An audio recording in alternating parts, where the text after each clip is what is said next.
ஸ்ரீராமரோட அரசவைக்கு முன்னாடி ஒரு நாய் குலைச்சிக்கிட்டு இருக்கு. காவலாளிங்க அந்த நாயை துரத்தி விடுறாங்க. மறுபடியும் அந்த நாய் வந்து குலைச்சிக்கிட்டே இருக்கு. ஸ்ரீராமர் அந்த நாயை உள்ள கூட்டு வர சொல்றாரு. அந்த நாய் ஒரு கால் ஒடிஞ்சு நொண்டி நொண்டி உள்ள வருது. ஸ்ரீராமரை வணங்கி நின்ற அந்த நாய், ஒரு துறவி கல்லால் அடிச்சு என் காலை உடைச்சிட்டாரு, அதுக்கு எனக்கு நியாயம் வேணும் அப்படின்னு அந்த நாய் சொல்லுச்சு. ஸ்ரீராமர் காவலர்கள் அனுப்பி அந்த துறவியை கூட்டு வர சொல்றாரு. அரண்மனை வந்த துறவி, நான் பசியா இருந்தப்ப என் தட்டில் இருந்த சாப்பாட்டை வாய் வச்சு சாப்பிட்டுருச்சு, அந்த பசியில கல்லால் அடிச்சிட்டேன்னு துறவி சொல்றாரு. என்னதான் காரணம் சொன்னாலும் 5 அறிவு ஜீவனை துன்புறுத்தியது பாவம் தான், அதற்கான தண்டனையை அந்த நாயை உங்களுக்கு கொடுக்கும் அப்படின்னு சொல்றாரு. ஸ்ரீராமரை வணங்கிய அந்த நாய், சிவாலயத்தின் தலைவராக ஆக்கிவிடுங்கள் என்றது நாய். ஸ்ரீராமரும் அவ்வாறே உத்தரவு பிறப்பித்தார். சிவாலயத்தின் தலைவர் பதவியை பெற்றதும் துறவி மகிழ்ச்சியோடு சென்று விட்டார். ஸ்ரீராமர் அந்த நாயிடம் தண்டனைக்கு பதில் ஏன் பதவியை கொடுத்தார் என்று கேட்டார்.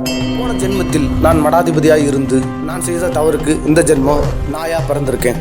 சிவாலய தலைவர்கள், மடாதிபதிகள், கிராம அலுவலர்கள், இவர் எவர் தவறு செய்தாலும் அடுத்த பிறவியில் நாயாய் பிறப்பர். இந்த பிறவியில் அந்த துறவி செஞ்ச தவறுக்கு அடுத்த பிறவியில் அவர் கண்டிப்பா நாயா பிறந்து என்ன போல தண்டனை அனுபவிப்பார் என்று கூறி ராமரை வணங்கி சென்றது அந்த நாய். நாம செய்யற தவிர யாரும் பார்க்கலன்னு நினைக்க வேணாம், எல்லாத்தையும் அந்த ஈசன் பார்த்து கொண்டிருப்பார்.